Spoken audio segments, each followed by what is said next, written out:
Começa agora o Podes, o podcast do Espírito Santo, uma realização dos cartórios de protesto.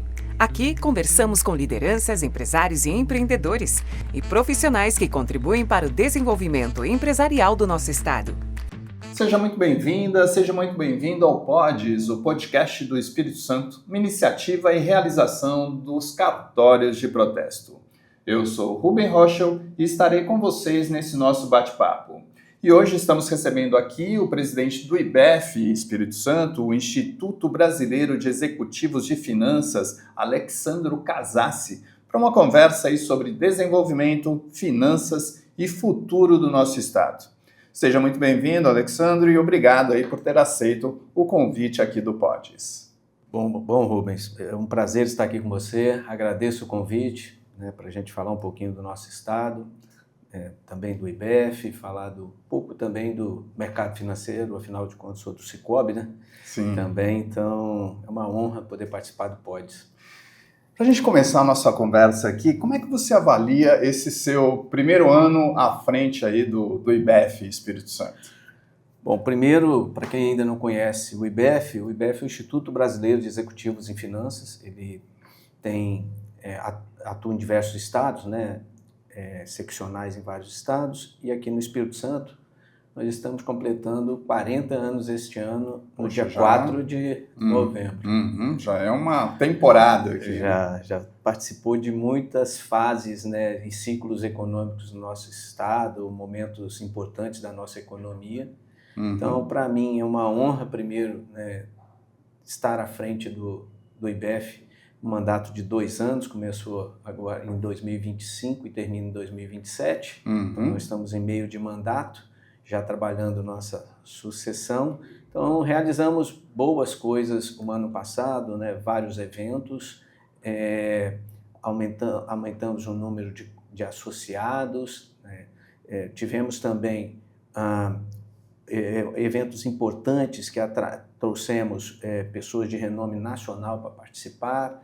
Então, assim, foi um ano com bastante dedicação para a integração com as instituições do nosso estado. Então, esse ecossistema empresarial, ele precisa conversar com as entidades que representam cada setor, indústria, comércio, serviço. A gente precisa conectar com essas entidades, porque nós tratamos de temas que são transversais no IBEF, que é Economia, Finanças e Gestão, conversa com todos os segmentos da economia. Perfeito. Então, nós criamos uma aproximação muito forte com essas entidades, também com o governo do estado, porque nós temos bons profissionais atuando, nós somos uma entidade de pessoas, né?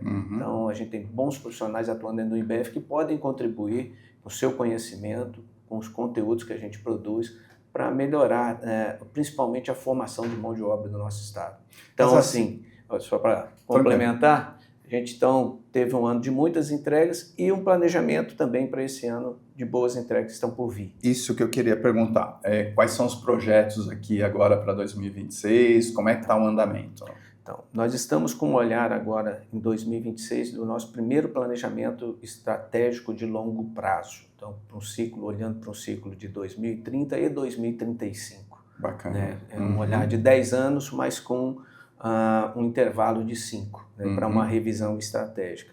E isso muito, né, no sentido de trabalhar como nós podemos fazer com que os nossos associados acelerem a sua autoformação, a sua conexão com o mercado, né, e ao mesmo tempo com o ambiente empresarial. Como que nós podemos contribuir para o ambiente empresarial, principalmente para melhorar a produtividade em nosso estado, né? Você falou aí dessa integração aí, como é que o IBEF contribui para isso, né, para essa integração nesse ambiente de negócios capixaba?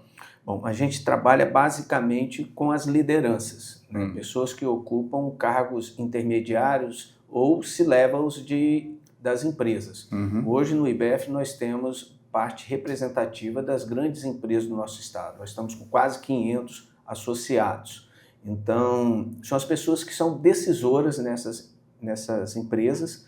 E como que a gente, né, contribui? A gente contribui através dos nossos programas. A gente tem programas onde internamente nós trocamos boas práticas, através dos eventos que nós trazemos pessoas para falar de determinados conteúdos que contribuem novamente para o desenvolvimento das empresas. No mês de março, nós realizamos o CEO Meeting, que é um evento para CEOs e CFOs das grandes empresas, onde debatemos principalmente o tema produtividade.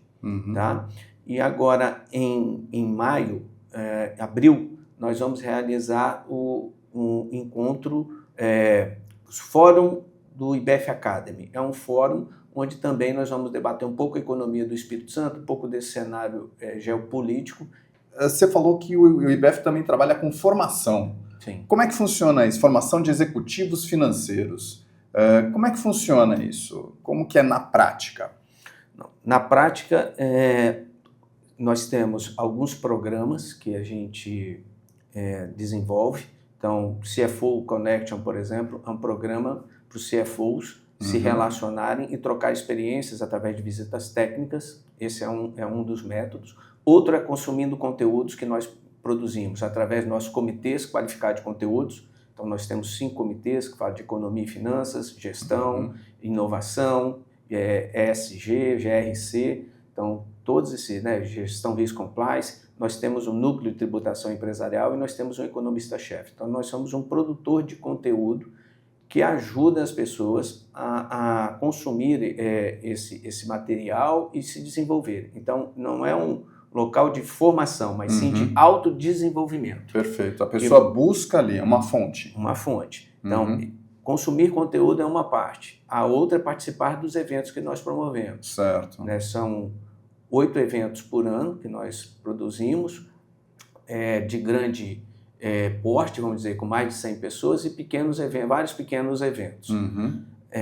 Além disso, temos um networking qualificado, as pessoas poderem se relacionar e trocar ideias com grandes lideranças, e às vezes não só acelerar sua carreira profissional, mas também realizar negócio conjunto, vender algum produto e serviço, mas isso sempre de forma muito orgânica. Certo. Tá? Nada muito intencional por parte do Instituto. As pessoas têm que buscar o IBEF. Tem que buscar o IBEF. Okay. Como é que diferencia aí o IBEF de outras entidades empresariais aqui do Estado? Como eu disse, nós basicamente somos de CPFs voltados para o tema de economia, finanças e gestão. E, geralmente o que você tem são entidades que representam setores. A Federação da Indústria, que representa a indústria, do comércio, de transporte. Então, que ela tem um escopo limitado para um campo de atuação. Às vezes são muito também representação sindical, patronal. Então, o nosso é um outro foco. O nosso olhando para as pessoas que atuam nessa parte da gestão da empresa que é mais voltada para finanças. Agora vamos buscar aqui uma outra parte aí falar da economia capixaba e de competitividade. Casassi, quais os setores aí que o IBEF vê que puxam o crescimento aqui no Espírito Santo? Bom, o PIB do ano passado do Espírito Santo cresceu 3,9, um crescimento bem superior ao do Brasil. Sim, é bem acima da média. Do Brasil, então, foi 2,6 do Brasil, 3,9 do Espírito Santo. E muito puxado, primeiro, pelo agronegócio, em especial o café conilon, que está com preço muito bom e aumento de produtividade também, então foi um setor que impulsionou bastante o agronegócio. Depois nós tivemos o setor da indústria, que cresceu acima de 5%, e muito puxado para a retomada da Samarco. Sim. E o aumento da extração de petróleo e gás. E aí nós tivemos também o setor de serviço, que cresceu acima de 2%, e com o consumo das famílias, de bens e serviços pela família. Mas, assim, o ano passado, o setor do agronegócio e o setor da indústria cresceram um volume importante para o nosso estado. E como é que o IBEF avalia aí a questão da competitividade do estado frente aí a outros polos? Então, existe um ranking do CLP, que é o Centro de Lideranças Públicas, que ele colocou o Espírito Santo aí na sétima, coloca no Espírito Santo na 7ª posição. Entre os estados mais competitivos, né? Isso. Uhum. A gente vê que nós temos um bom indicador a nível nacional, mas também a gente tem também deveres de casa. Então, quando você entra um pouco no detalhe do indicador, a gente também observa que, por exemplo, mão de obra, a gente tem espaço para melhorar, a questão da segurança pública, né? Então, assim, quando olha para capital humano, né? Nós estamos em 10º. Quando a gente olha para a segurança pública, nós estamos em 23º. Já despenca, né? Já despenca. Né? Potencial de mercado pelo próprio tamanho do estado, população, 18º. Inovação, 11º. Então, assim... Esses seriam os gargalos aí. Isso, tem alguns pontos que nós temos margem para melhorar. Né? Então, nós estamos bem, nós temos um governo estadual que controla bem suas contas, investe próximo a 20% da sua arrecadação, então é um estado que você vê as obras acontecendo. Sim. A gente passa pelo interior, né? Hoje você vê novas rodovias boas, então isso ajuda muito o pessoal, né, para o nosso desenvolvimento, o pessoal que precisa escoar a produção, mas temos alguns pequenos desafios e que eu entendo que nós temos um ambiente também político e empresarial que está indo no caminho correto, né? Nós somos um dos poucos estados que tem uma visão de longo prazo através do Plano S 500 anos, com a visão do Espírito Santo até 2035, né? Que lá tem 5 missões, inclusive da qual o IBF coordena 4 missões, é um plano que envolve setor público e privado, coordenado pelo Espírito Santo em Ação, né? E do qual nós somos parceiros também desse plano, e que esse plano vai buscar endereçar esses pontos de desenvolvimento que ainda a gente precisa, né? Casassi, você falou que teve agora, né, o seu meeting em março de 2026. O que os senhores apontaram aí como prioridades para o Estado? Então, algumas das prioridades é melhorar essa questão da logística, né? Logística ainda é o que pega mais. Tem um ponto, já tem algo endereçado, né? A gente está vendo acontecer também a duplicação da 101, né? Agora acelerou o processo, nós temos a promessa aí de sair a duplicação da 262, né? Então tem algo que está endereçado, vamos dizer, em busca, mas é um ponto de atenção que a gente precisa das entregas. Né? Temos os portos que também estão em andamento, tanto o Porto da Imetame quanto o Porto Central, né, em Presidente Kennedy. Norte e Sul. Norte e Sul, que junto com eles estão vindo as EPS, né, que vai ajudar bastante nessa questão de incentivo à exportação para o nosso estado. Então, assim, o importante é a gente, além de ter os modais, né,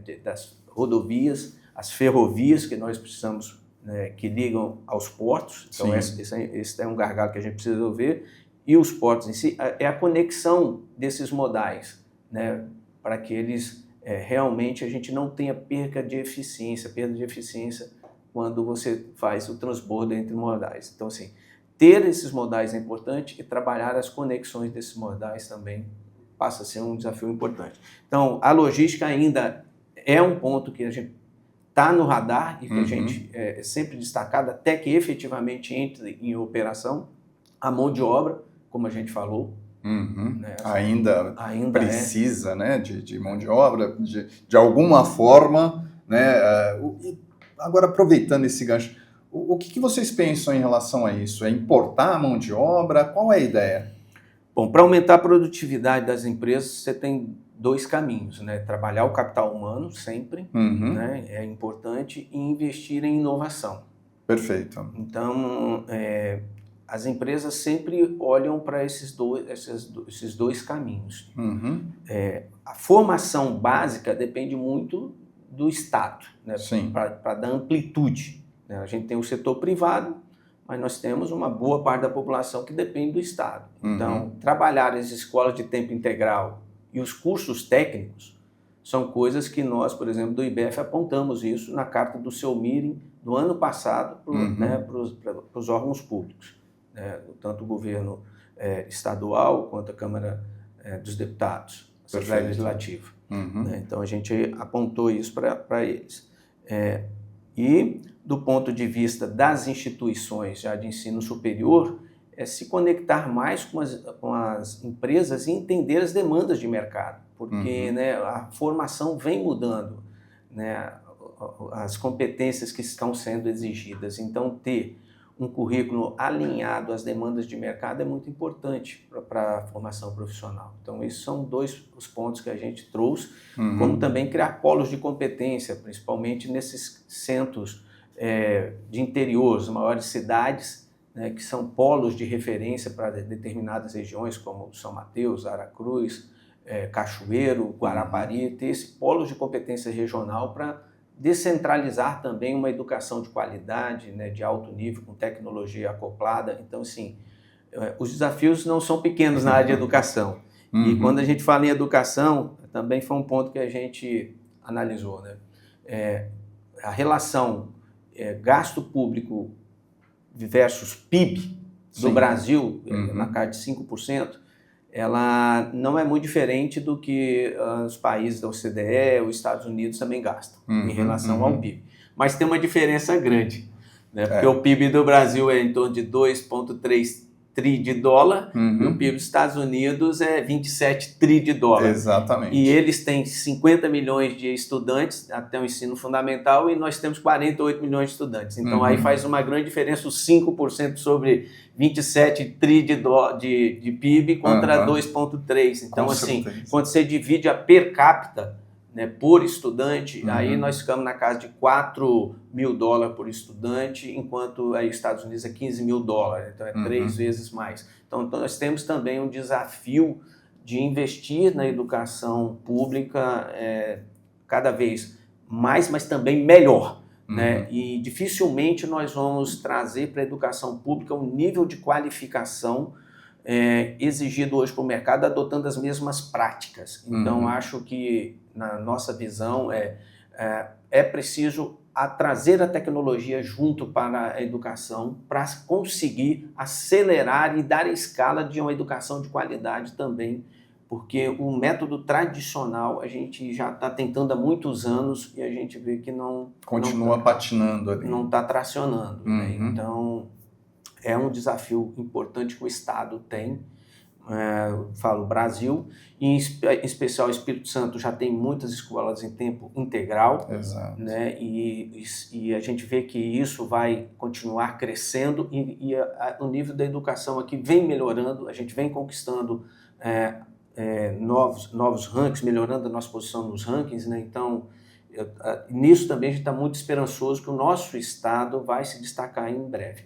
Mas nós estamos com um plano de investimento muito grande, já acontecendo, são mais de 100 bi projetados até 2035, e as demandas estão acontecendo aí, já. E por isso que você vê também muitas pessoas vindo de fora trabalhar no Espírito Santo. Exato. E de todos os níveis, né? Então você vê um setor imobiliário que está aquecido para a classe média alta de pessoas que estão vindo morar no Espírito Santo em função de novos empreendimentos ou até pela qualidade de vida, como também. A região de Guarapari, né? Está acontecendo muito disso, mas também a gente vê para a mão de obra mais básica, porque o quantitativo exigido está sendo muito alto, né? Para as obras que estão em curso. Muitas empresas estão instalando na região de Linhares, por exemplo. Então, assim, é uma demanda forte de mão de obra básica também. E a gente tem também aqui um boom aí, que a gente pode dizer, de pequenas e médias empresas, né? Como é que o IBEF pode apoiar esse crescimento de MEIs, pequenas e médias empresas?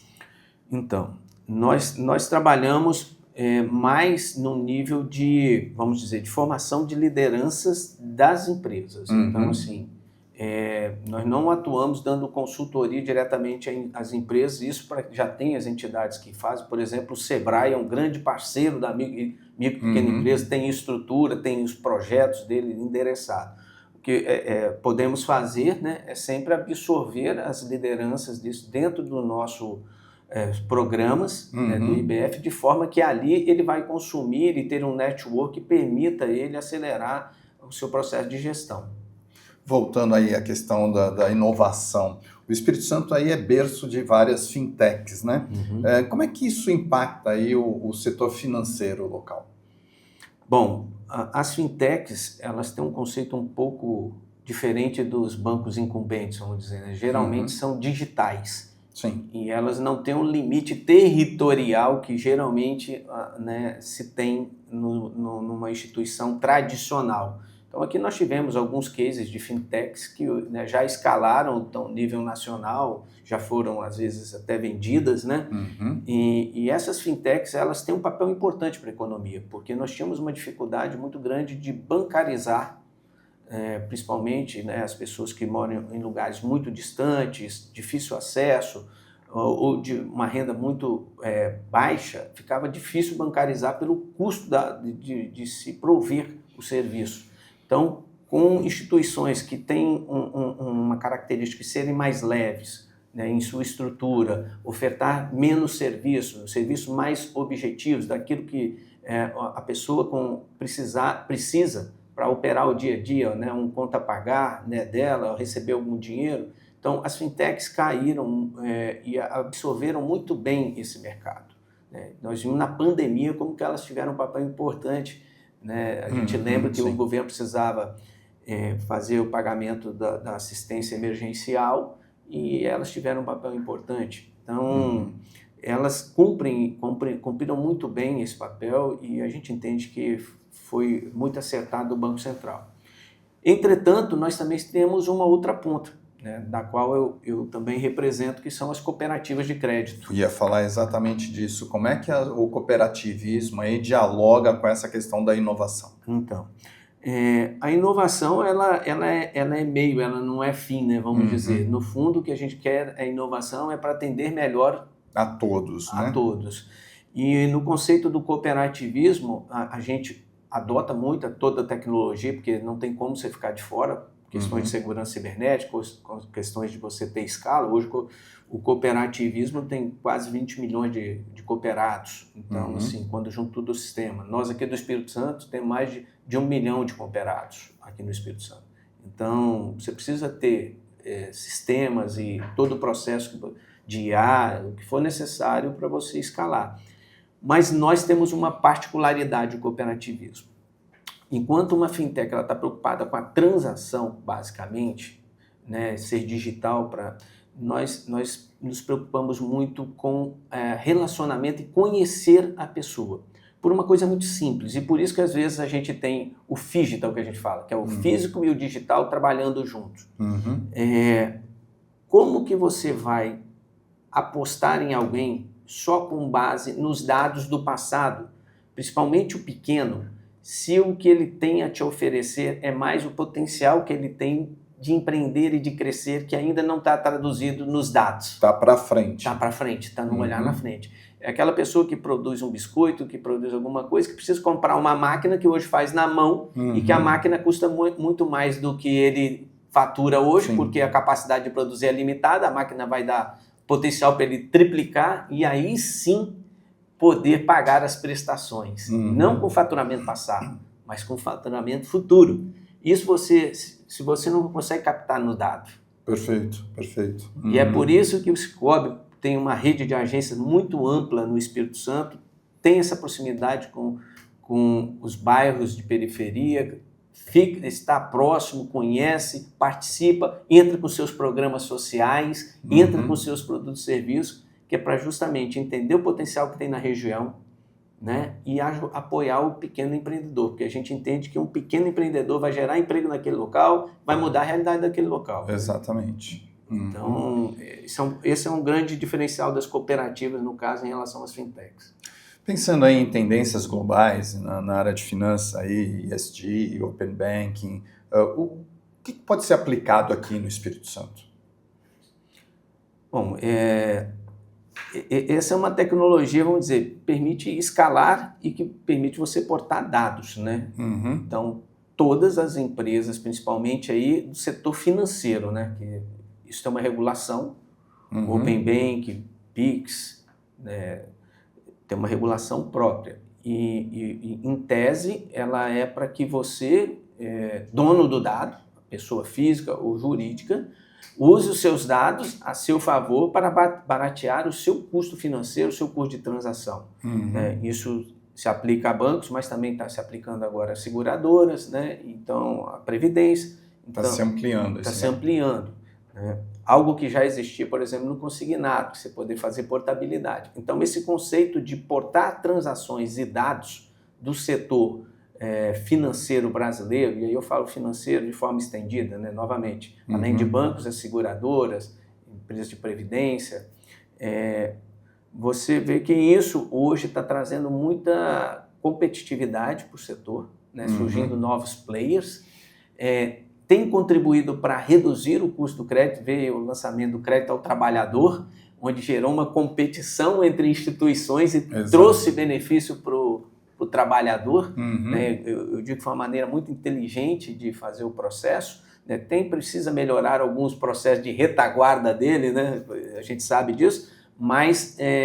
Temos casos em evidência. Mas para o cliente, né, isso foi muito bom, porque ajudou. Então, essas tecnologias, no fundo, têm que trazer mais autonomia para o cliente final. Tem que ser benefício para o cliente. E nós, enquanto Sicoob, a gente vê com muito bons olhos essa questão da competição e de melhorar, né, a condição financeira para o nosso associado. Pensando aqui, Casassi, qual que é o papel das universidades, né, e os centros de pesquisa nesses processos? Bom, no nosso caso, você está dizendo dessa integração do IBEF com as universidades.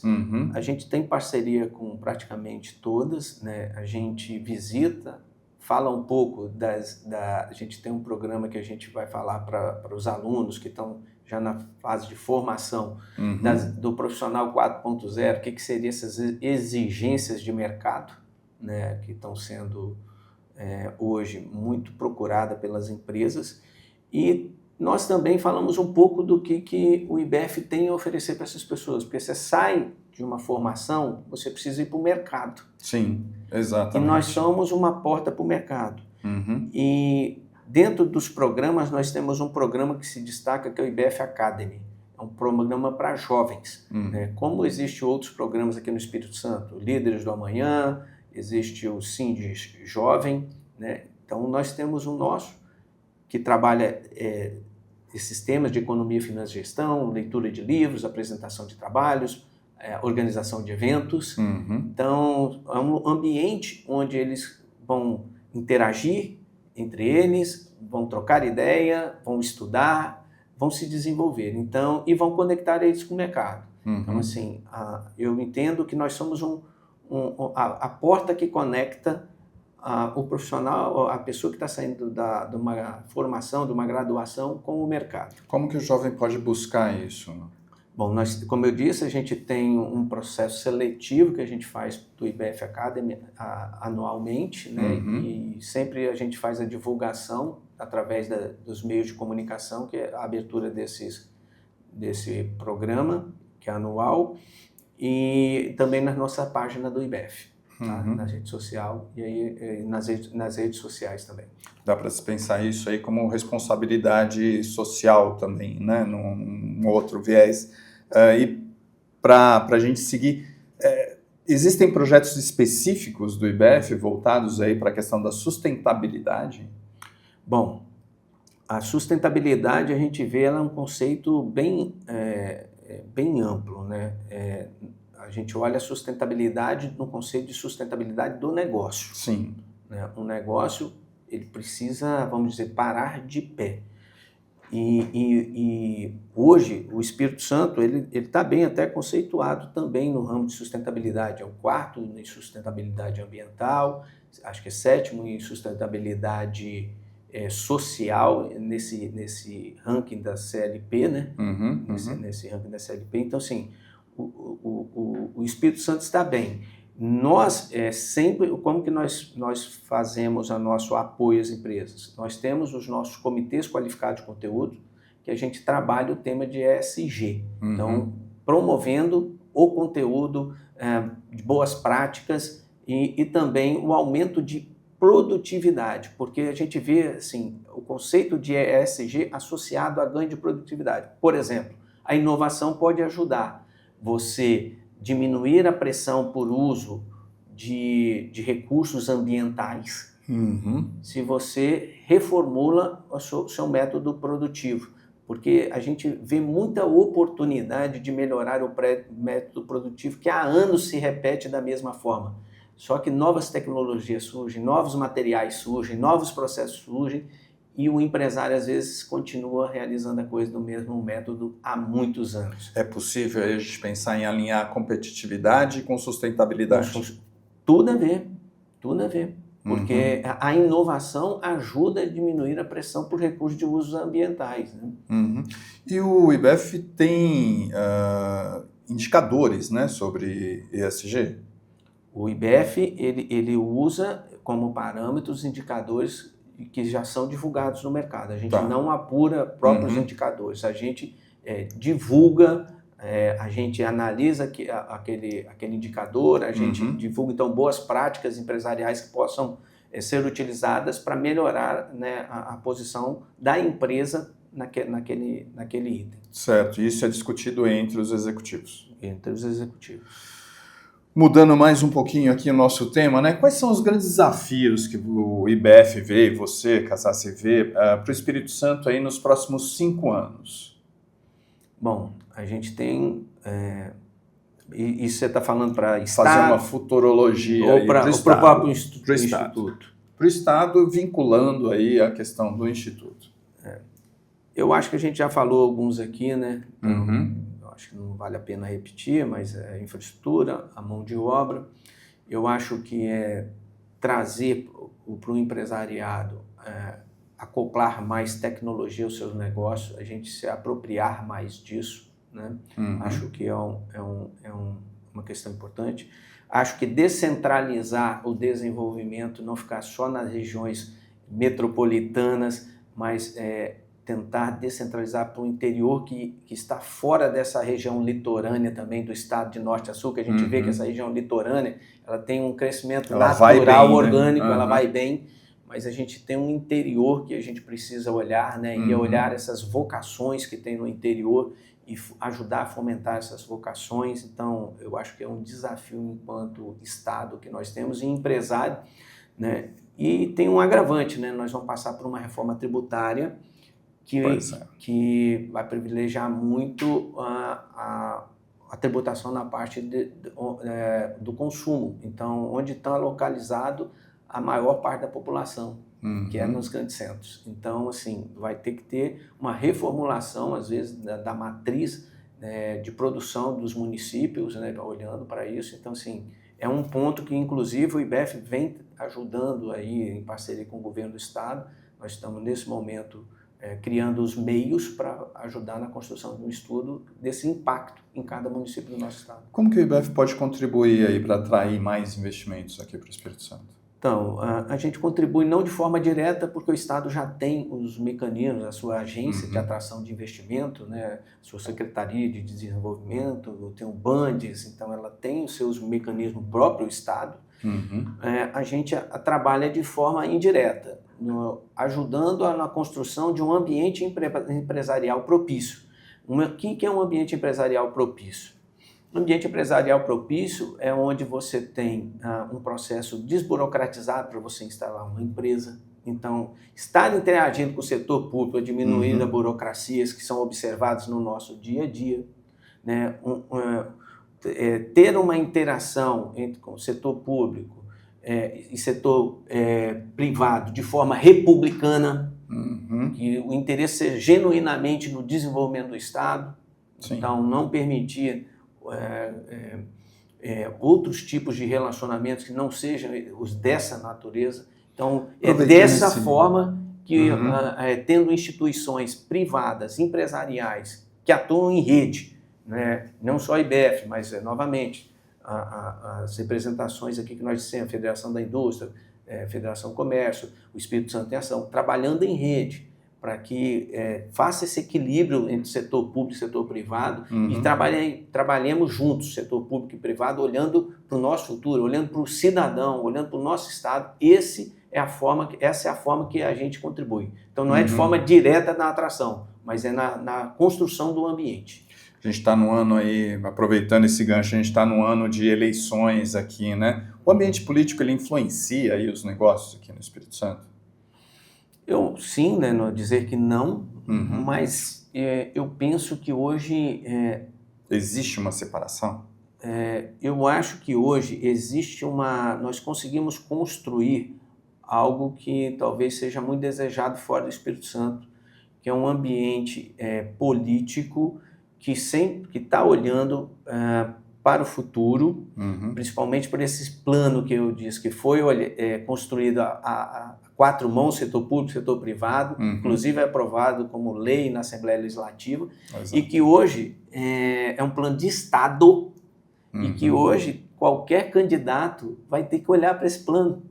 Então, deixa-se de ter uma visão para um plano eleitoral, mas para um plano de a visão de Estado, a visão de futuro. Né? E a gente sabe que tem alguns nomes rodando, né, aí nos meios de comunicação, nas pesquisas, e eu digo que a gente tem um problema bom no Espírito Santo. Né? A gente está vindo uma safra de bons prefeitos, bons políticos, temos o vice-governador que está trabalhando ali também. Então, assim, a gente vem de boa gestão pública de Estado, de vários municípios do Espírito Santo. Então, eu acho que nós estamos num momento político muito interessante e com boas perspectivas de futuro. Existe um alinhamento com foco nesse desenvolvimento. Nesse desenvolvimento. Né? Eu acho que todo mundo entendeu que o Estado precisa ser gerido como uma empresa na questão do orçamento. E pensando nisso, Casassi, o que falta para o Espírito Santo aí para ele se consolidar aí como referência nacional em gestão financeira? Então, quando você vai para o setor público, nós já somos. Né? Nós já somos líder, referência na questão fiscal, né? Como a gente falou, desde 2011 ou 12 que nós somos nota A lá no Tesouro, temos dinheiro em caixa, fazemos investimento, os funcionários são pagos em dia, temos um fundo soberano, né? Então, assim, o Estado nesse ponto... Está bem organizado. Em termos de empresas, eu acho que ainda a gente tem um deverzinho de casa para fazer, né? Eu acho que ainda... O tema da educação financeira é um desafio no Brasil todo e é um desafio no Espírito Santo. Não é diferente aqui. Não é diferente. Você vê um número de famílias endividadas muito alto no Brasil e no Espírito Santo. Né? Você vê um número de inadimplência crescendo no Brasil e crescendo no Espírito Santo. E principalmente quando você vê um cenário de taxa de juros muito alta por muito tempo, porque quando é no curto prazo, as pessoas vão se acomodando, mas no longo prazo, isso acaba impactando nos seus planos, no seu planejamento, nas empresas, na sua margem financeira. Então, assim, acaba consumindo o seu caixa. Então, nós já estamos começando a sentir que a inadimplência vem aumentando e, portanto, cada vez mais é importante que o empresariado procure apoio em órgãos como o Sebrae, né? Tá dentro de uma entidade para trocar ideia como o IBEF, numa federação da indústria, comércio e serviço para buscar apoio lá também. Então, buscar conteúdo, conhecimento, apoio é muito importante quando esse cenário de taxa de juros elevada, persistente, né, porque a gente está vendo aí que esse ano ainda tende a continuar alta até o final do ano, né? Nós estamos vivendo agora 2 guerras acontecendo de grande monta, pressão sobre o preço de combustível, que acaba impactando preço de commodities, transporte e na ponta lá da gôndola, né? Então, a gente ainda vê que vai esse ano ser um cenário de taxa de juros elevado. Portanto, ter uma disciplina, saber fazer as contas direitinho do seu preço, como que você vai acomodar a sua margem ali dentro, às vezes replanejar a sua dívida, às vezes trazer um sócio para o seu negócio. Existem várias possibilidades que você vai ter que, o empresário vai ter que começar a olhar para conseguir fazer essa travessia, eu falo, dos juros altos. Agora vamos falar um pouquinho de você aí, Casassi.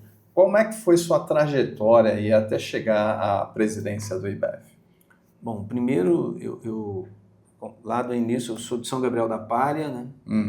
E atuo no Cicobi há 33 anos, vou fazer esse ano em 1º de agosto, o Cicobi tem 37. E como diretor do Cicobi tem 3 anos, né? Então, mas tem uma trajetória dentro do Cicobi.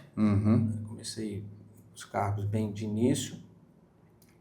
E dentro do IBEF foi uma transição natural, a gente já vinha participando desde 2019 do Instituto, e chegou um momento que fui convidado, né, a fazer parte dessa gestão como presidente.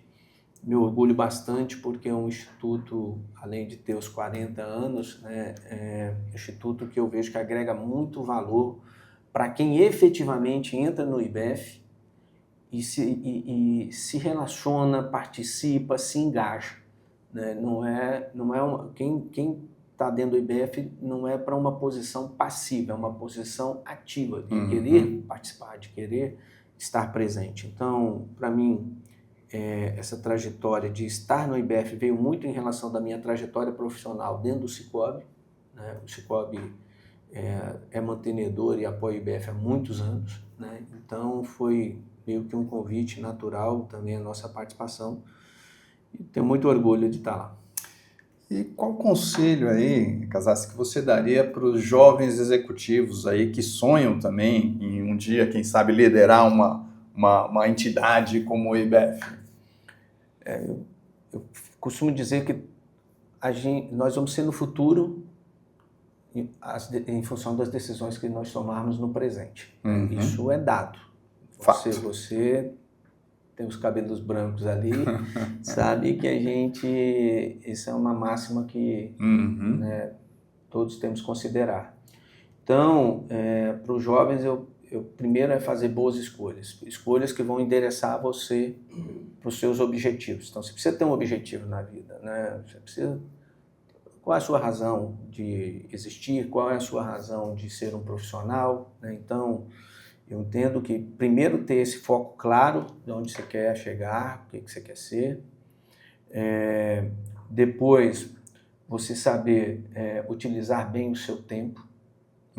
Hoje em dia tem muita coisa que nos distrai, né, em saber usar o celular, as redes sociais para o seu desenvolvimento vai te ajudar, né? E também tem que ter as distrações, mas você precisa controlar isso para que tenha o equilíbrio, né?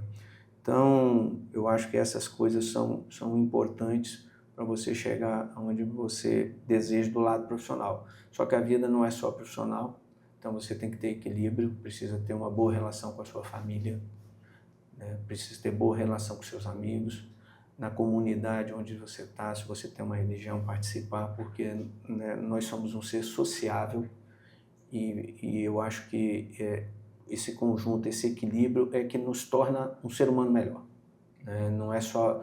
O financeiro, ele é meio para a gente realizar algo, ele não é um fim em si mesmo. A partir do momento que ele deixa de ser um fim em si mesmo, ele deixou de fazer sentido. Então, a gente precisa pensar em crescer para entender como que eu posso ser melhor para o outro. Perfeito. Porque, não sei você, mas para mim, eu vejo que a maioria das pessoas, a maior satisfação não está nas realizações pessoais, mas é como que o que eu faço reflete de bom no outro. Impacta o outro. Né? É assim para quem tem filho. Exato, muito. É assim, então, para a família, então, assim, e não é diferente para a sociedade. Então, isso também nas empresas eu acho que é muito importante. A empresa não pode ser um fim em si mesmo. O CNPJ é uma ficção que o ser humano criou para gerar bem-estar. Bem-estar para o cliente através dos produtos e serviços, bem-estar para o empregado através das remunerações justas, para o dono do negócio, né? E para a sociedade através dos tributos e dos programas sociais que ela tem. Então, assim, se a gente tiver essa consciência, né, enquanto cidadão, enquanto empresário, eu acho que o ambiente fica bom para todo mundo. Fica a dica aí. E chegamos ao fim aí de mais um episódio do PODES, o podcast do Espírito Santo, uma iniciativa e realização dos cartórios de protesto. Agradecemos muito aí ao presidente do IBEF do Espírito Santo, Alexandro Casassi, pela conversa enriquecedora, né, inspiradora, Com certeza, quem acompanhou aqui esse nosso bate-papo aprendeu muito e saiu com boas ideias. Muito obrigado, Casas. Obrigado, Rubem. E ficamos por aqui, agradecendo a você também que acompanha o Pods. Até o próximo episódio. Esse foi mais um episódio do Pods, o podcast do Espírito Santo, um projeto dos cartórios de protesto. Até o próximo episódio.